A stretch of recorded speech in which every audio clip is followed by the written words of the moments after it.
Jesus said, "I am the true vine, and my Father is the vine dresser. Every branch in me that bears no fruit, he cuts away, and every branch that does bear fruit, he prunes to make it bear even more. You are pruned already by means of the word that I have spoken to you. Make your home in me as I make mine in you. As a branch cannot bear fruit all by itself, but must remain part of the vine, neither can you unless you remain in me. I am the vine, you are the branches. Whoever remains in me, with me in him, bears fruit aplenty. For cut off from me, you can do nothing. Anyone who does not remain in me is like a branch that has been thrown away. They wither. These branches are collected and thrown on the fire, and they are burnt. If you remain in me, and my words remain in you, you may ask what you will, and you shall get it.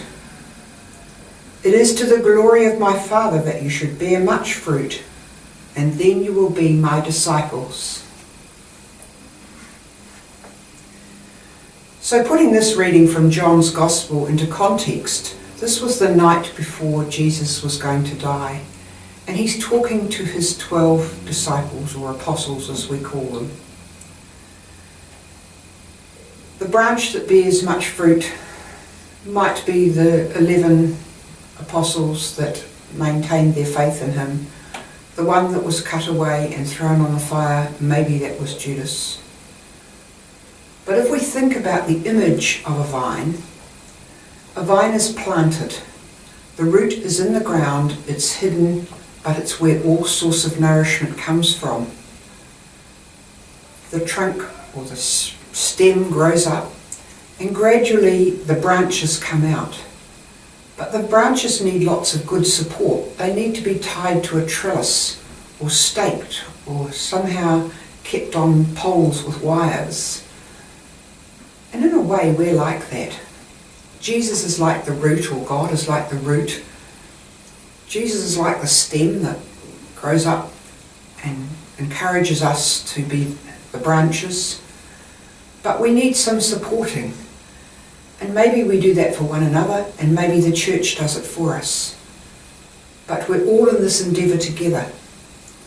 And if we keep ourselves attached to God and letting the sap of God's grace and love grow through us, then we will bear fruit. I've sometimes watched the vine at my sister's home in the Wairarapa, and the grapes are fat and juicy, and they're almost dripping off the vine, and then of course the birds come and get them. So the grapes have to be harvested, and sometimes we have to be harvested. Our fruits come out and they're taken from us in some way for the good of others. And then of course once the leaves drop, the vine is pruned, and we have times in our lives when we're pruned, and that can be very painful, but it works to the best.